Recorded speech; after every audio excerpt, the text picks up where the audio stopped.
Health news మీకోసం.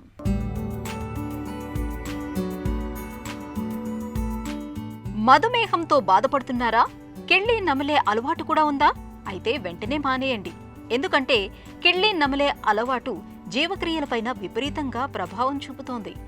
నడుము చుట్టుకొలత పెరగటానికి కూడా దారితీస్తోందని బంగ్లాదేశ్కు చెందిన పరిశోధకులు పేర్కొంటున్నారు.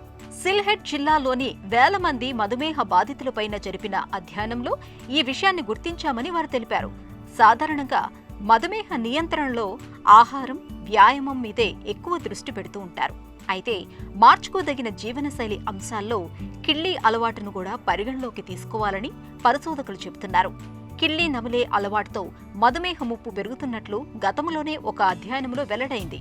కిళ్ళీలో వాడే వక్కలతో నడుము చుట్టుకొలత పెరుగుతున్నట్లు మరో అధ్యయనంలో తేలడం గమనార్హం. ప్రత్యేకించి యువతరంలో మధుమేహానికి కిళ్ళి నమలటానికి మధ్య సంబంధం ఉంటుండడం మరింత ఆందోళన కలిగిస్తుందనేది నిపుణుల మాట. మధుమేహంతో బాధపడే వారికి కిళ్ళి నమిలే అలవాటు కూడా ఉందేమో చూడటం తప్పనిసరి అని, ఒకవేళ కిళ్ళి అలవాటు మానుకోలేని పరిస్థితిలో ఉంటే మానసిక వైద్యులకు సిఫారసు చేయాలని డాక్టర్లకు పరిశోధకులు సూచిస్తున్నారు. కిళ్ళి అలవాటుతో కిడ్నీల్లో రాళ్లు ఏర్పడే ముప్పు సైతం పెరుగుతున్నట్లు మరో అధ్యయనం పేర్కొంటుంది.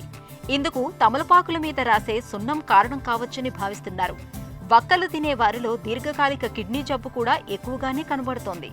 అంతేకాదు, వక్కలు ఎక్కువగా నమిలే వారిలో విటమిన్ డి స్థాయిలు కూడా తక్కువగా ఉండటాన్ని పరిశోధకులు గమనించారు.